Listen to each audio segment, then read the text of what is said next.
Hey, everybody, and welcome to another Playful Humans podcast. I'm your host, Mike Montague. You can find Playful Humans at playfulhumans.com. That's easy to remember. My guest this week is the Queen of Shine. What does that mean? We're going to find out. Her name is Jill Wright, and we're going to talk to her about what it's like to play for a living.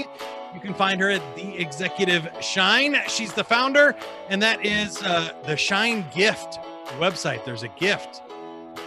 We'll find more about that, shinegift.com. And again, Playful Humans, we have a quiz and we have a community there for other playful adults who want to have more fun. So let's do it. Here we go. Don't wait for tomorrow.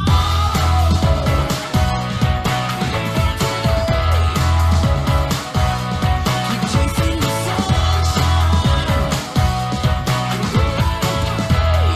Now the woohoos.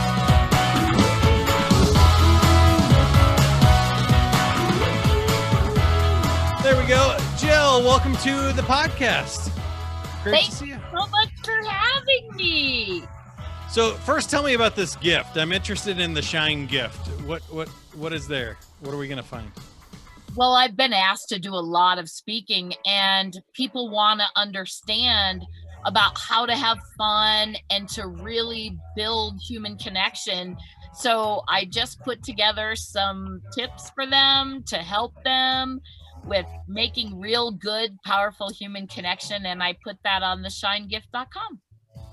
That's awesome. I can't wait to dig into it. That's what we're going to talk about here for the next 30 minutes or so. But first, we like to start with the joke of the week. The joke of the week is brought to you by Silent Frogs. Silent Frogs. They're a great investment because they live forever. They never croak. Silent Frogs. Do you know why frogs make good outfielders in baseball? I don't. They catch all the flies, all the pop flies. Okay. That'll get us rolling in the mood. So I'm really interested to hear about this human connection and obviously the fun that you have, but we should probably start by telling people your business. You shine shoes at the airport. Is that right? I do. For the past 34 years, I started when I was 20 years old, and I met one of the managers from the airports in DC, and he said, I want you to come to Washington.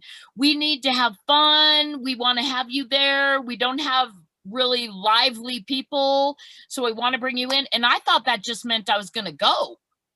And then he sent me this, if you've ever been dealt with government contracts, he sent me this giant RFP after a year that I had to respond to. So I ended up starting there when I was 20 years old. And that's how I discovered how important fun was, especially if any of you have ever been in Washington.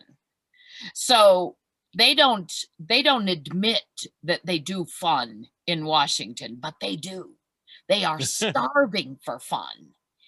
And one of the first things I did, I was, a 20-year-old girl. I'd just been awarded this government contract.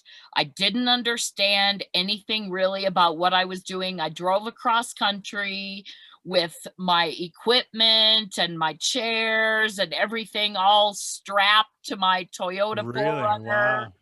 It looked crazy, but it was when I started working with people, I thought, well, how could I make an impact on them?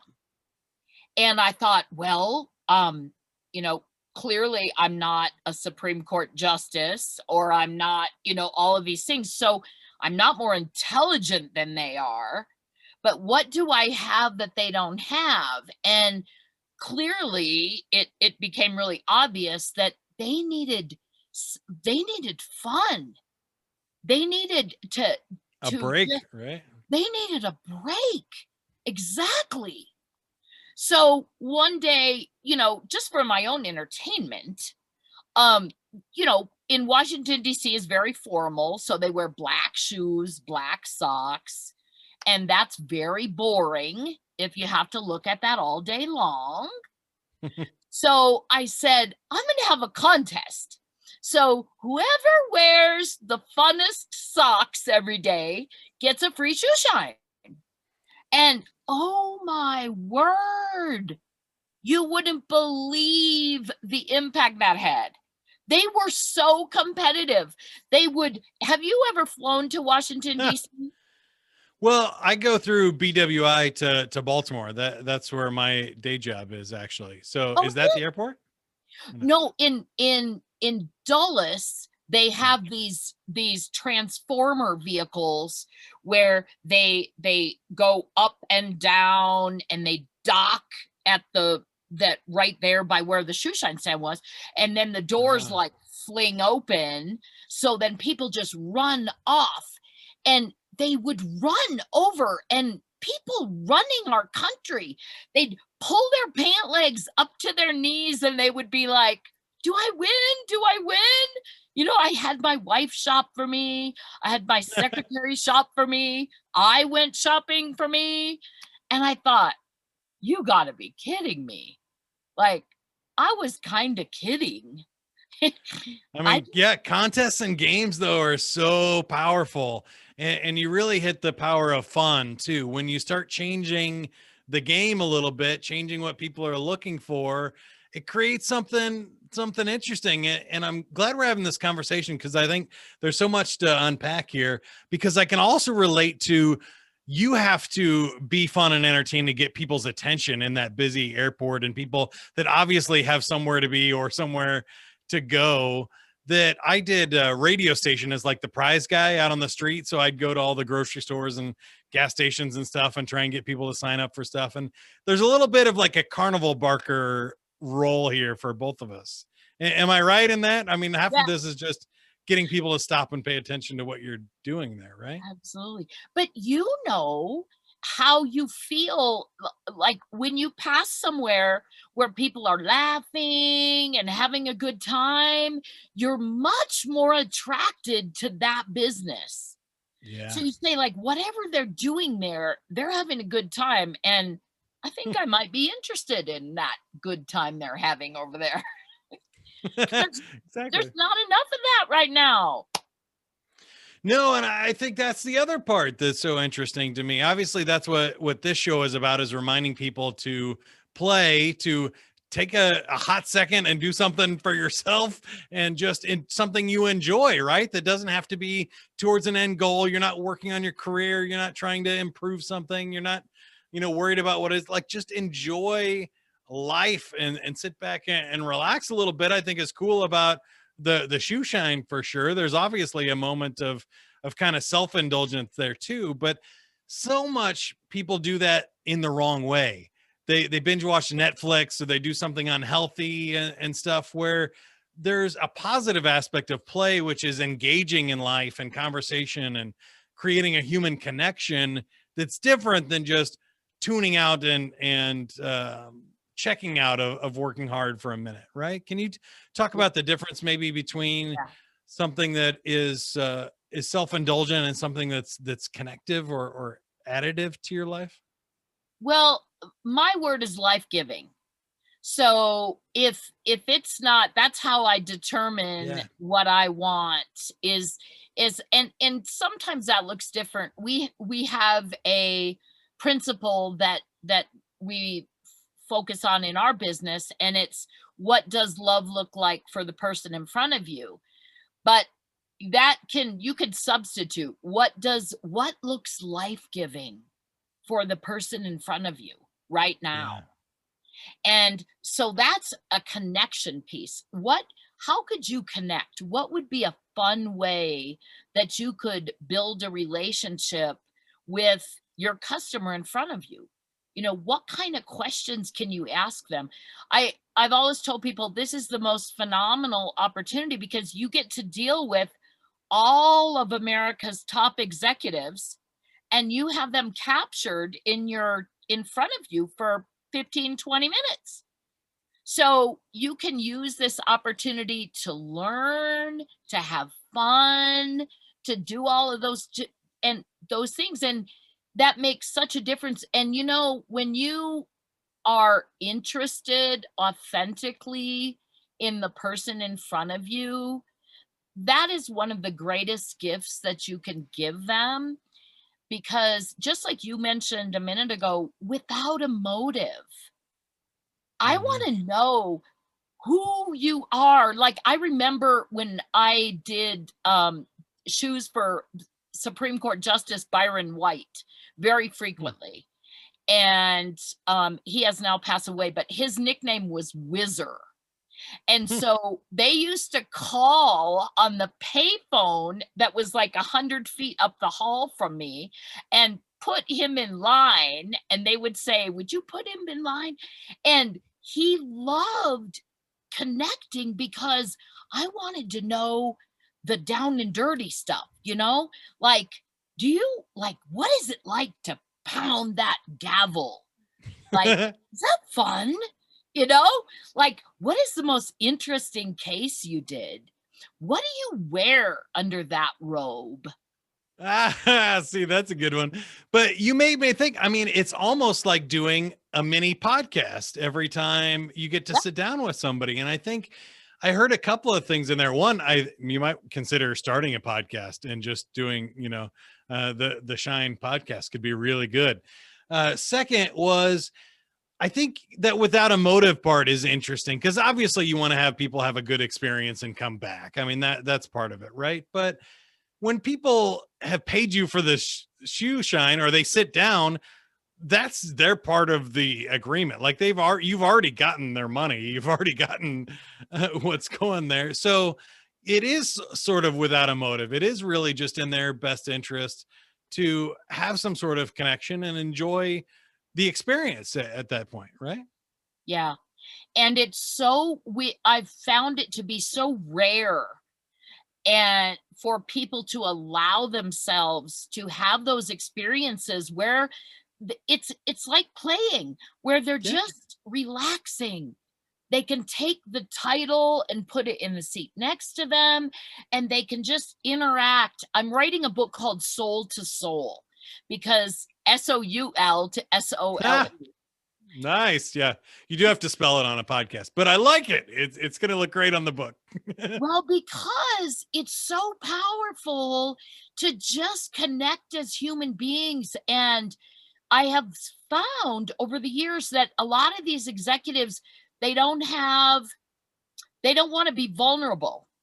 So they can't just talk about things with other people that they work with because they might Yeah. be wanting to bounce ideas off of them, and they don't want to take their work home maybe.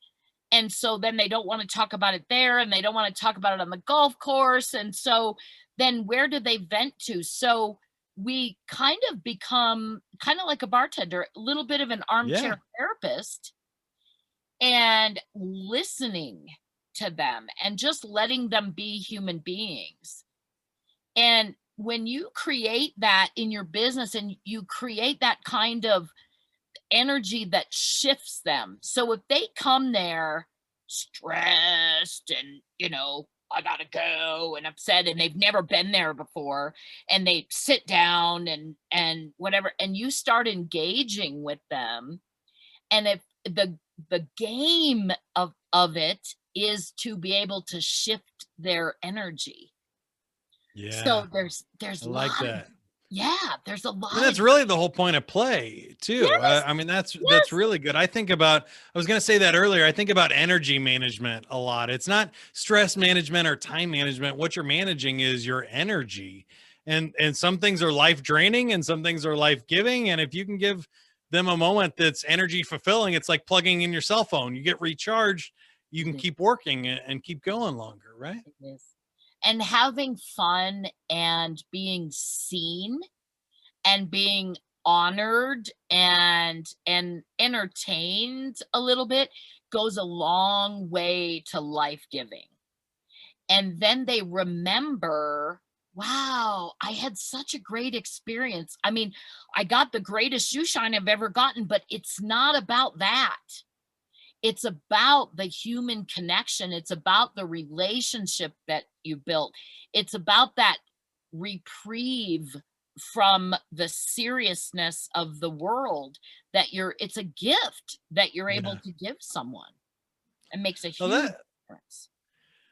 That's really cool. And I have a couple of questions here, and then I want to get to know more about you personally, because I think you have a cool story. But I think normally we interview people that have very playful careers, and they're like magicians or jugglers or entertainers and stuff. But so I don't think people would naturally think of as shoe shining as a playful career, but you've turned it into that.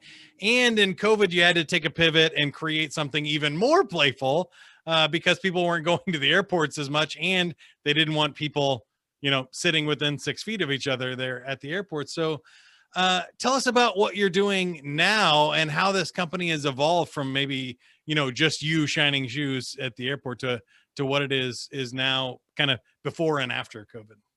Well, we've created a culture. We've been recognized and written up in Forbes magazine.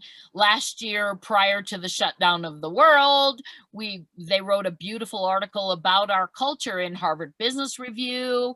And so I was really excited about all of these things, and I'm super proud of my team because it's all about them, and I have amazing people. And so what now we've started getting requests. Well, these companies are calling us and saying, would you come and do experiences with us? Because we have been separate now for a year, and we're coming back together, and we need to be able to connect and build community back within our teams. So we've flown all around the country doing these events where we take a team and we're teaching them to shine each other's shoes, which is kind of crazy. But these experiences have produced so much awakening for people to see the behaviors that they have that they didn't realize.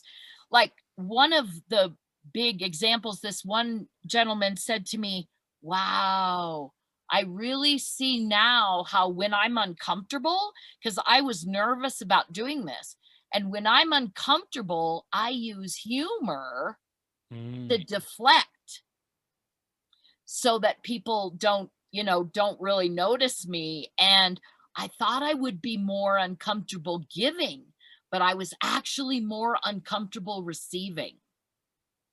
So it's really fascinating, the things that come up. I think I'm like that too. I was thinking about it. Now, I do have just a personal thing with feet, not my favorite body part personally, but I am more comfortable doing it than receiving a shoe shine or something like that. I would be for sure. But there are some interesting psychological principles. But I think even more interesting is what you're talking about with the human connection, that just people in customer service and almost in an entertainment is what I'm hearing, from you too, is it's a different level of connection and skill set that people don't have if they don't work that type of job. I think of like the Patch Adams example. I don't know how relevant that movie is now, if anybody's even seen it, but he works on, as the doctor, how quickly he can connect with his patients. Like, how can he use humor and fun and drop those defensive walls and get to something real? And I think salespeople have that. I think customer service people have that, but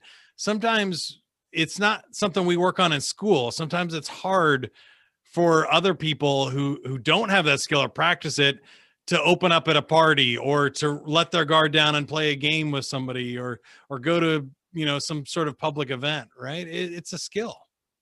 Absolutely, it's a skill, and it's an easy one if you can learn from someone that really understands it. So if you can start just from a place of curiosity and just authentically curious without having an agenda, you can ask someone, just fun, like you are, like, do you play games?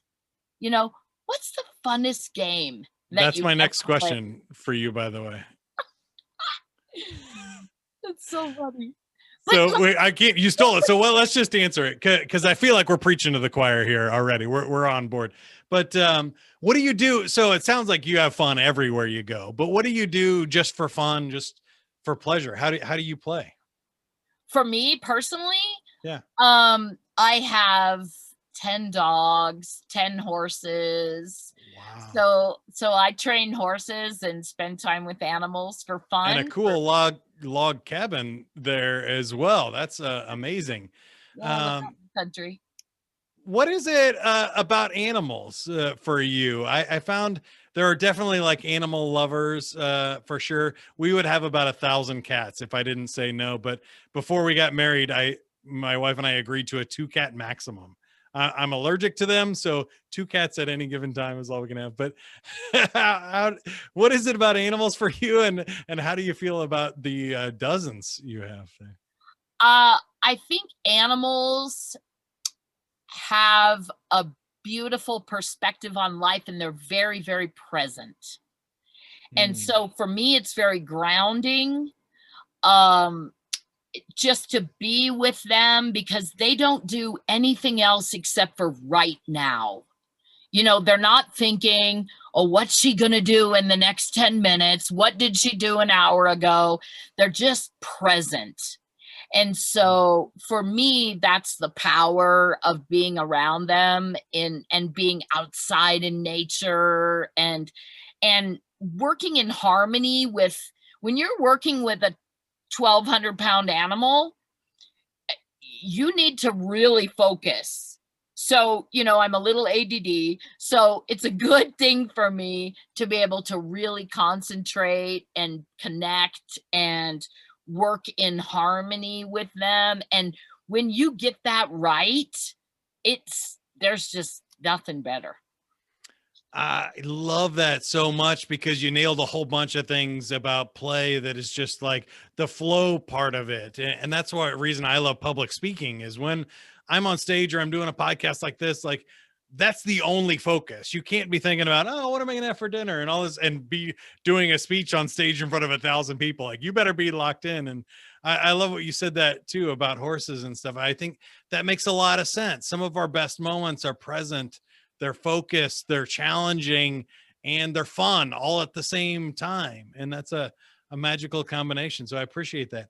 Is there anything on your fun bucket list? What do you still hope to accomplish, or what's something really fun that you've always dreamed about doing?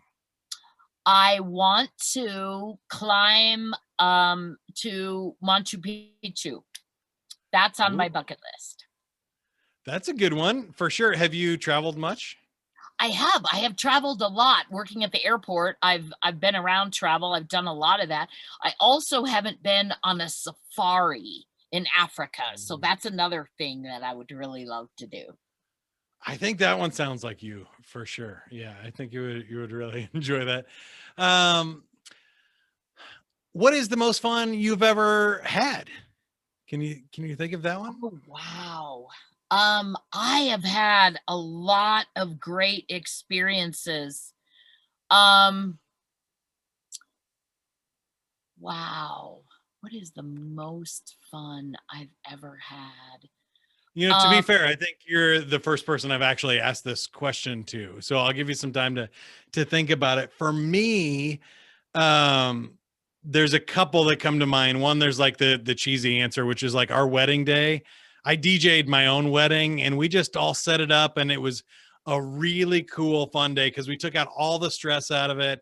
It was small. We did a destination wedding, had a blast, and it was really just a nice, like fun day with all of our friends and family, and lots of laughs and stuff. But then the other one I would say is with a couple of buddies in radio. We did this like really creative project and we were just like crying, laughing of just being in the moment and being silly with each other and trying to make each other laugh on the radio and stuff. It was a really, really good day that comes to mind too. What about you? oh, that's awesome. Probably for me, I'm thinking the most fun I've ever had is on just spur of the moment travel to foreign countries with a group of friends. And I remember a trip that we took to Thailand and we just did what whatever we wanted, whenever we wanted. We shopped, we went to the beach, every day we just planned things that were like, what do we feel? What feels life-giving today? What does fun look like today? And we were able to have the freedom to do that. And when you're with other people that are like-minded and open-minded and try new things and new food and all those kind of things, I think Yeah. those are some of my most fun memories. I love that. You reminded me of one of my favorite memories where my roommates and I were in college working at a restaurant, and we all found out that we had like 24, 36 hours off or something. And like, we should road trip, like we should go somewhere. And we took off like after our shift at like 10 o'clock at night and just started driving south, not knowing where we were going. And then we changed direction and headed east and just ended up, blowing the weekend. And it was really, really cool, really fun time that was completely improvisational. And I love that part of it too. I think that's an important part of play is sometimes you can't plan that, right? If you had booked it through a travel agent and they set up all your stuff, like it's not play then. It becomes work of like sticking to the schedule and stuff. And there is a moment of play and fun that's just unplanned, right? Well, and it's the freedom. It's Yeah. that place where your spirit just gets to be free, and you just need to create. You get Yeah. to create whatever it is that sounds fun at the moment, and to be able Well, to you know what share sounds those fun at the experiences. moment is a game. Do you want to play a game? Sure. What kind of game? not to cut you off, but I'm trying to steal your great transitions you're setting me up for. Okay, you got survey says would be very similar to maybe a television game show that you may have heard of before, but this is really as I have three quick ones for you here. Name a job that requires more nerve than you have. Ooh. My neighbor was a sheriff on the bomb squad. So Wow. they whatever, they took bombs apart. All Canada, it is not in the top 7, but we have like firefighter, military soldier, and police officer who I feel like all might have to do that job if called upon. So I'll give you the point there. Name a job that is so dangerous you wouldn't want to do. Oh, wait, that's the same question. How did I get those back to back? All right, false start. Name a kind of business where you see customers losing their temper. Ooh. Um at the airport, I would say airlines. For sure. Baggage claim is always my example. It's actually not on the list, but it should be number one It's for sure. Number one is restaurant or department store or supermarket. Seems like that's just a lot of people, but I don't know why people, lose their temper at the grocery yeah, store we or need to something. That doesn't add make sense. airlines. That would be Definitely need to write that one in. All right. I pulled a third question since I had duplicates. Name a public place you wish people wouldn't take their dogs. That's not a good question for you either, but is there a place you shouldn't take your dog? to hospitals, maybe. Well, I don't know. Let me think. A public place you shouldn't take your dog.